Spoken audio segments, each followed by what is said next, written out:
और एक खबर आपको विस्तार से दिखाएंगे। सबसे पहले खबर मेरठ की। मेरठ में पुलिस ने एनकाउंटर में 50,000 के इनामी अनिल उर्फ सोनू मटका को ढेर कर दिया है। ये बड़ी सफलता पुलिस के हाथ लगी है। मेरठ पुलिस के हाथ में बड़ी सफलता। यूपी एसटीएफ और दिल्ली स्पेशल सेल के ज्वाइंट ऑपरेशन में सोनू मटका मार गिराया गया है। अनिल उर्फ सोनू मटका हाशिम बाबा गैंग का कुख्यात शार्प शूटर था। इसके ऊपर यूपी और दिल्ली में हत्या, डकैती और लूट के आधा दर्जन मामले दर्ज थे। नॉर्थ ईस्ट दिल्ली के करावल नगर इलाके का ये रहने वाला शख्स सोनू मटका टीपी नगर थाने में एनकाउंटर हुआ है, जिसके बाद ये पुलिस को बड़ी सफलता हाथ लगी है ज्वाइंट ऑपरेशन में। ऋषभ मणि और जानकारी देंगे। ऋषभ मणि, ज्वाइंट ऑपरेशन में इस बड़ी सफलता को पाया गया है, कैसे इस ऑपरेशन को अंजाम दिया गया है, विस्तार से बताएं। देखिए, नई दिल्ली में कुख्यात हाशिम बाबा गैंग है जो तमाम तरह की आपराधिक घटनाओं में लिप्त रहता है। उसी गैंग का शूटर बताया जाता अनिल उर्फ सोनू मटका, जिसके ऊपर दिल्ली पुलिस ने 50,000 रुपए का इनाम रखा था और बीते कई दिनों से इसकी तलाश चल रही थी। यूपी एसटीएफ को सूचना मिली थी मेरठ के एक इलाके में छुपा हुआ है जो टीपी नगर थाना क्षेत्र में आता है। यूपी एसटीएफ ने ये जानकारी दिल्ली स्पेशल सेल के साथ साझा की है। ज्वाइंट ऑपरेशन में टीपी नगर के पास इसको घेरा गया है जहां ये बाइक से भागने की कोशिश कर रहा था।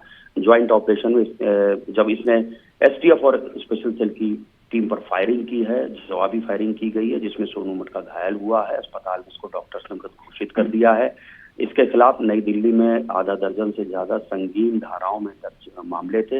हालांकि अभी तक उत्तर प्रदेश में इसके किसी भी बड़े अपराध को कारित करने की जानकारी नहीं मिल पाई है। लेकिन बड़ी सफलता ये हाथ लगी है ऋषभ मणि। लेकिन आपसे विस्तार से जानना चाहेंगे, सोनू मटका जिसके ऊपर 50,000 का इनाम घोषित था, किस तरह के आपराधिक मुकदमे इसके ऊपर दर्ज थे, किस तरह के अपराधों में ये सम्मिलित था जिसके लिए लंबे समय से तलाशी की जा रही थी और अब सफल ऑपरेशन जहां इसको ढेर कर दिया गया है?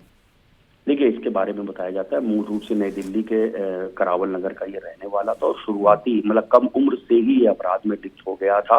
और बीते कुछ सालों से हाशिम बाबा, जो नई दिल्ली का एक कुख्यात गैंग बताया जाता है, जो लूट रंगदारी से लेकर हत्या के मामलों में लिप्त रहता है, इस तरह के वहां पे कॉन्ट्रैक्ट लेता है, उसके लिए ये काम कर रहा था।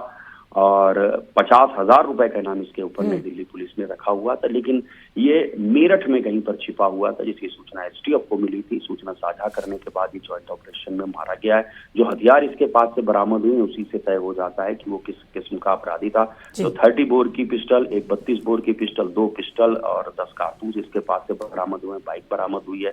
इसी से पता चल जाता है कि यहाँ भी वो किसी बड़ी आपराधिक वारदात को अंजाम देने के फिराक में था। नई दिल्ली और आसपास के जो इलाके हैं वहां के लोगों के लिए एक बड़ी राहत की खबर है कि सोनू मटका मारा गया है। बहुत शुक्रिया आपका ऋषभ मणि त्रिपाठी जानकारी के लिए। बढ़ रहे हैं आगे, कन्नौज की खबर जानिए जहां पर ट्रक ने टूरिस्ट बस में जोरदार टक्कर मार दी और इस पूरे घटनाक्रम में 2 लोगों की मौत हो गई, 4 लोग घायल हुए हैं। लखनऊ आगरा एक्सप्रेस वे पर यह हादसा हुआ। तस्वीरें भी आप देख रहे हैं हादसे के दौरान की। आप देख सकते हैं जहां पर पीछे से आ रहे ट्रक ने खड़ी हुई बस में जोरदार टक्कर मार दी। टूरिस्ट बस दिल्ली से नेपाल की ओर जा रही थी। सूचना पर पहुंची पुलिस और यूपीडा की टीम ने घायलों को मेडिकल कॉलेज भर्ती कराया है। शवों को पोस्टमार्टम के लिए भेज दिया गया है। इस दुखद हादसे में 2 लोगों की जान गई है।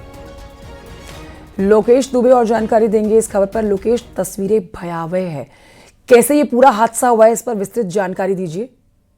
देखिए, आपको बता दें ये Nepal Bharat friendship bus service है जो कि दिल्ली की तरफ से जा रही थी नेपाल के लिए।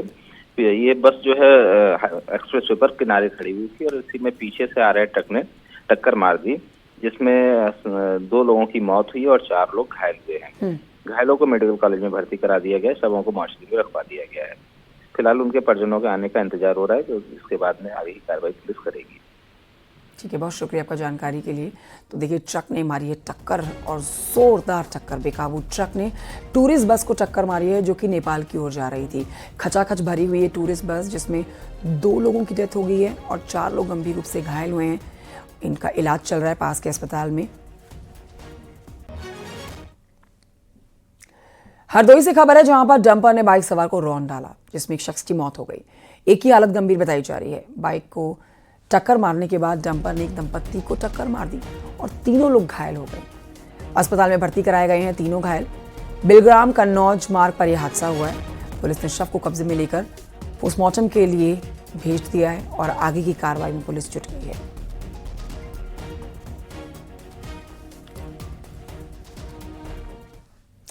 बढ़ते हैं आगे। लखनऊ से खबर है जहां पर एक दुकानदार की सरेआम हत्या कर दी गई है।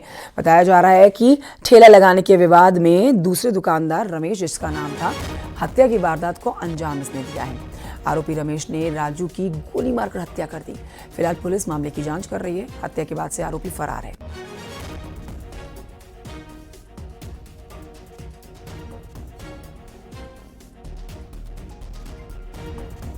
राजेश कुमार नामक व्यक्ति हैं जिनकी उम्र करीब 50 साल बताई जा रही है और ये यहाँ एम स्कूल के पास जो है वो चाट का ठेला लगाते हैं। उनको करीब 9:30 बजे के बाद एक व्यक्ति जो इसी मोहल्ले के रहने वाला है, जिसका नाम रमेश बताया जा रहा है, उसने शायद दुकान के विवाद को लेकर कुछ उनके ऊपर एक फायर कर दिया जिससे वो घायल हो गया। उसको ट्रामा सेंटर ले जाया गया तो वहाँ पर उनकी मृत्यु हो गई। जो मृतक के परिजन हैं उनसे बातचीत करने पर पता चला कुछ दुकान का विवाद था, उसी में ये घटना हुई है और मृतक के परिजनों से तहरीर लेकर। उधर कौशाम्बी में चलती कार में आग लग गई और गनीमत रही कि कार सवार लोगों ने कूदकर अपनी जान बचा ली। इस घटना की जानकारी मिलने पर फायर ब्रिगेड की टीम आग पर काबू पाती है। शॉर्ट सर्किट से आग लगने की आशंका जताई जा रही है।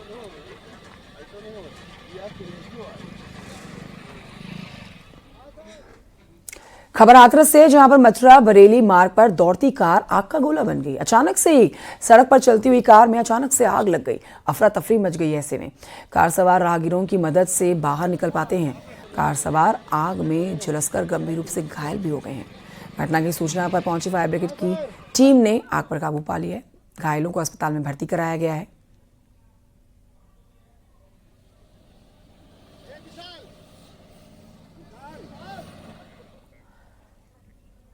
रामपुर में भी चलती कार अचानक से आग का गोला बन गई। मिलक क्षेत्र में NH24 पर चलती कार में अचानक से आग लग गई। आग लगने की वजह शॉर्ट सर्किट बताई जा रही है। कार में सवार 2 लोगों ने कूदकर अपनी जान बचाई है। ये लोग मुरादाबाद से पूरनपुर की ओर जा रहे थे। सूचना पर पहुंची दमकल की टीम ने आग पर काबू पाया है।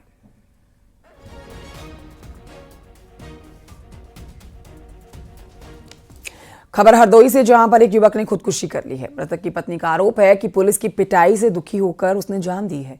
जमीन विवाद में पुलिस ने उठाया था इस शख्स को और थप्पड़ इसको मारे गए थे। इसका वीडियो भी सामने आया था, ये देखिए। पत्नी का आरोप है कि विपक्षियों ने पुलिस से मिलकर उनके पति को प्रताड़ित किया। कई मर्तबा पुलिस ने उनके पति को पीटा, थाने में बंद किया। इसी से दुखी होकर उनके पति ने फांसी लगाई है। पीड़िता परिवार ने सीएम योगी को पत्र भेजकर आरोपी पर कार्रवाई करने की मांग की है। आरोपी पुलिस वालों के खिलाफ कार्रवाई की मांग कर रही है इस शख्स की पत्नी। कुमार वाजपेयी नामक एक व्यक्ति को रमेश द्विवेदी द्वारा थप्पड़ मारा गया था, जिसके संबंध में नियमानुसार कार्रवाई की जा रही है। दोनों पक्षों को लाकर मेडिकल कराया गया, जिसमें प्रवीण कुमार वाजपेयी के मेडिकल में अल्कोहल पाया गया। प्रभावी निरोधात्मक कार्रवाई करते हुए दोनों पक्षों का चालान किया गया। 17 नवंबर को प्रवीण कुमार वाजपेयी द्वारा आत्महत्या कर लिया गया, जिसमें नियमानुसार पंचायतनामा भर के कार्रवाई की गई। आज पुलिस अधीक्षक महोदय को प्रवीण कुमार वाजपेयी की पत्नी द्वारा एक प्रार्थना पत्र दिया गया है, जिसमें पुलिस पर कतिपय आरोप लगाए गए हैं, जिसकी गहराई से जांच की जा रही है और जल्द ही जांच पूर्ण।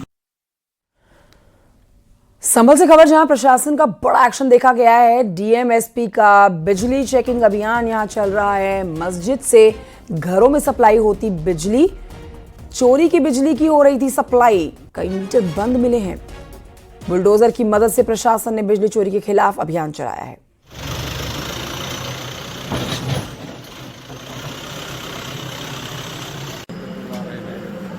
आज हम पूरी टीम के साथ, मैं और कप्तान साहब और पूरी टीम हमारी ध्वनि विस्तारक यंत्रों की जांच करने आई थी कि कहीं अनावश्यक रूप से शोर तो नहीं होता है क्या, रिलीजियस और अदर प्लेसेस के ऊपर। तो इसी क्रम में जब हम नकासा चौराहे पर आए तो यहाँ पाया कि यहाँ चारों ओर बिजली चोरी हो रही है।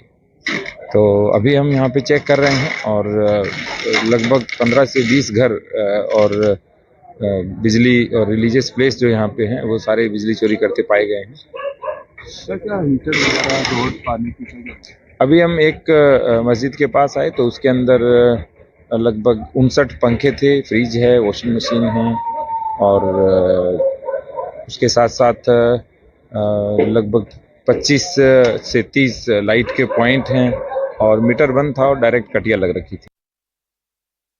संभल डीएम को आप सुन रहे हैं, जिन्होंने स्पष्ट कर दिया है कि देखिए मस्जिद की बिजली को सप्लाई किया जा रहा था आसपास के घरों तक, ये बड़ी चोरी, और इसके ऊपर जो अभियान चल रहा है, इस अभियान को आगे बढ़ाते हुए इन तमाम बिजली चोरों को पकड़ा जा चुका है। मस्जिद से घरों में सप्लाई हो रही थी बिजली, तो ये बड़ी अब आप एक घटना कह सकते हैं संभल जो लगातार चर्चा का विषय बना हुआ है। 24 नवंबर की घटना के बाद से ही संभल डीएम को आपने सुना कि बिजली चोरी के खिलाफ ये बड़ा अभियान है और बख्शे नहीं जाएंगे वो लोग जो बिजली चोरी की बिजली अपने घर में ले रहे हैं। और देखिए यहाँ मस्जिद की बिजली को सप्लाई किया जा रहा था आम घरों तक, जो अपने आप में बड़ी बात है। मस्जिद से घरों में सप्लाई बिजली, जिसके ऊपर बड़ा बुलडोजर एक्शन लिया गया है। कई मीटर बंद भी मिले हैं। डीएम ने खुद इस बात के ऊपर स्पष्टीकरण दिया है। 20 घरों में पकड़ी गई है बिजली चोरी, जिनके खिलाफ अब एक्शन किया जाएगा। संभल में बिजली चोरी के खिलाफ ये अभियान चल रहा है। इस समय भी अभियान चल रहा है। डीएम एसपी का बिजली चेकिंग अभियान चल रहा है, जहां पर उन घरों की जांच पड़ताल की जा रही है जहां पर मस्जिद की बिजली को पहुंचाया जा रहा था। मस्जिद की बिजली में अब तक जो घर पाए जा रहे हैं, ये मस्जिद की बिजली को इस्तेमाल करते हुए उसमें 20 से ज़्यादा घर बताए जा रहे हैं, लेकिन अभियान अब भी जारी है। ऐसे कई और घर हो सकते हैं जहां तक चोरी की बिजली सप्लाई की जा रही हो।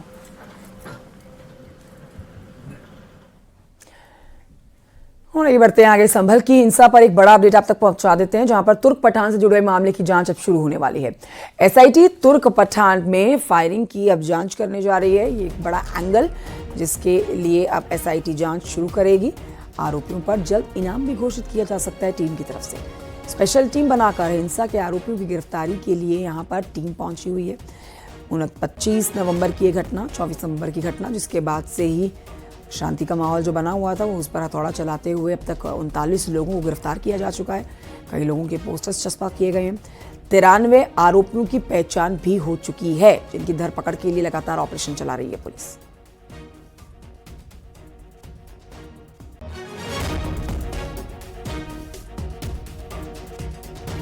अभी तक कुल 40 लोगों को गिरफ्तार किया गया है और 93 लोगों को के नाम है जो प्रकाश में आए हैं।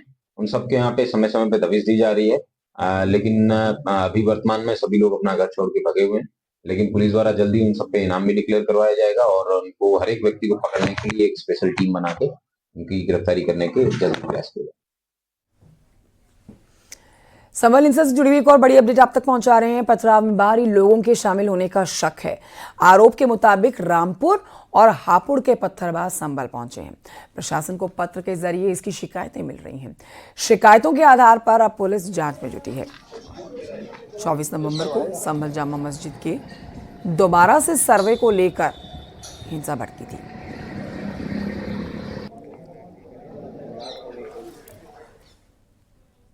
उधर संभल के सांसद जियाउर रहमान बर्क के मकान को नोटिस मिलने के बाद मंत्री कपिल देव अग्रवाल का बयान आया है सामने।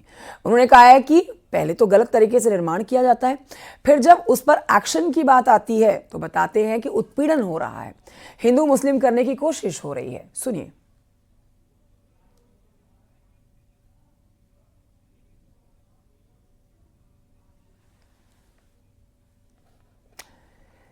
संभल में पुलिस ने मस्जिद के इमाम को भी गिरफ्तार किया है।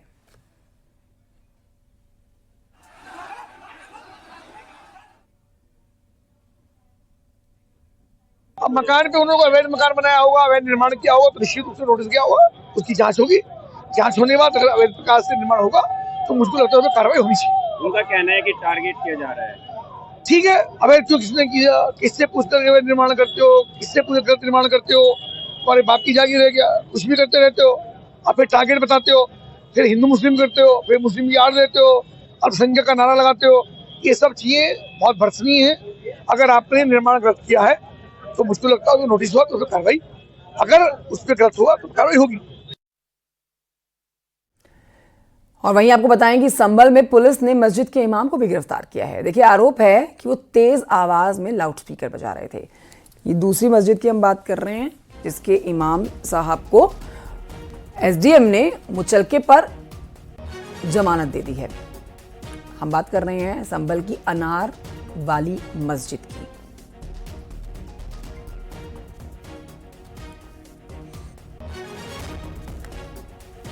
खबर फतेहपुर से, जहां पर बदमाशों ने युवक की गोली मारकर हत्या कर दी।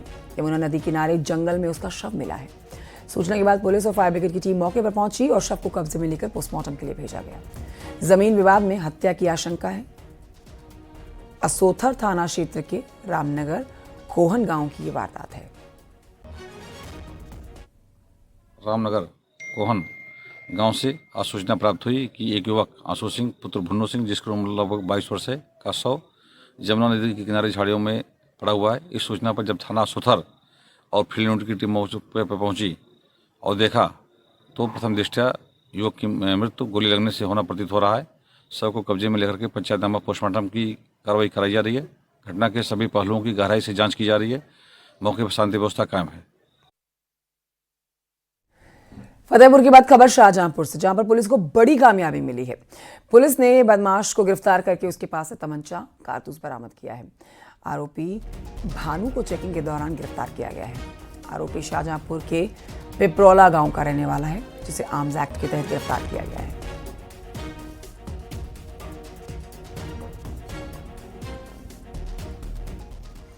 उधर हमीरपुर में एक अनोखी प्रेम कहानी देखने को मिली है, जहां प्रेमी की मौत की खबर पाकर प्रेमिका ने खुदकुशी कर ली है। प्रेमिका ने घर के अंदर फांसी का फंदा लगाकर अपनी जान दी है। बताया जा रहा है कि प्रेमी की हार्ट अटैक से मौत हो गई थी, जिसके बाद प्रेमिका ने भी फांसी के फंदे पर लटकना सही समझा। फिलहाल पुलिस ने शव को कब्जे में लेकर पोस्टमार्टम के लिए भेजा है। आगे की जांच की जा रही है।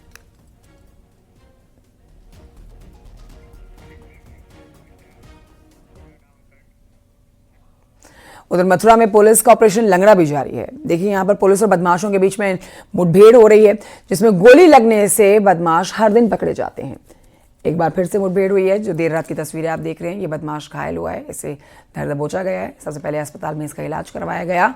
गौ तस्करी के आरोप में इस शख्स, जिसका नाम असलम है, इसकी गिरफ्तारी हुई है और इलाज के बाद अब इसको जेल में फेंक दिया गया है। जिसके पास से तमंचा, कारतूस और चोरी की बाइक बरामद कर ली गई है। पूरा मामला थाना कौसी कला क्षेत्र का बताया जा रहा है।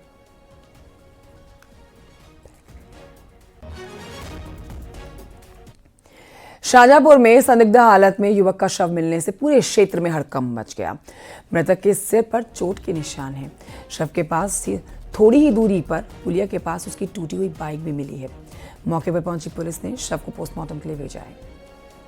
बताया जा रहा है कि शाम को बंडा की तरफ ये शख्स पहुंचा था अपनी बाइक से और गांव वापस जाते समय उसके साथ कोई हादसा हो गया है और इसकी मौत हो गई है। अब पुलिस मामले की जांच कर रही है।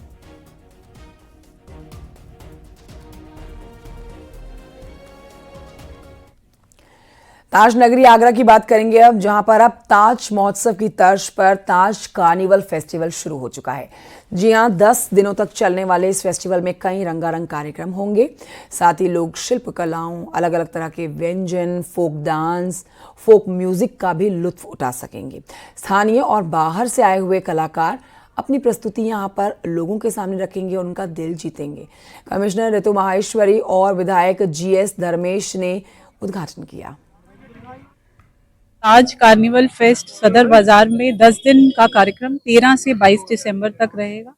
इसमें जो विभिन्न यहाँ की शिल्प कलाएं हैं, व्यंजन है, फोक आर्ट है, फोक डांसेस हैं, इन सभी की एक एग्जीबिशन भी रहेगी और डेली लोकल लोगों की भी यहाँ परफॉर्मेंसेस रहेंगे। बाहर के आर्टिस्ट भी, शाम में कल्चरल प्रोग्राम्स रहेंगे। स्कूल के बच्चों को भी इसमें इन्वॉल्व किया गया है।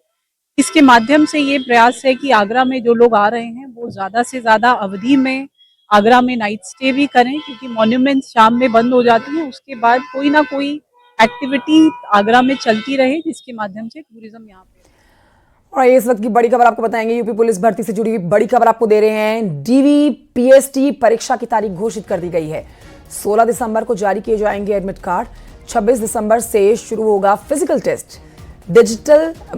फिजिकल टेस्ट डॉक्यूमेंट वेरिफिकेशन होगा और सभी 75 जिलों के पुलिस लाइन में होगी परीक्षा।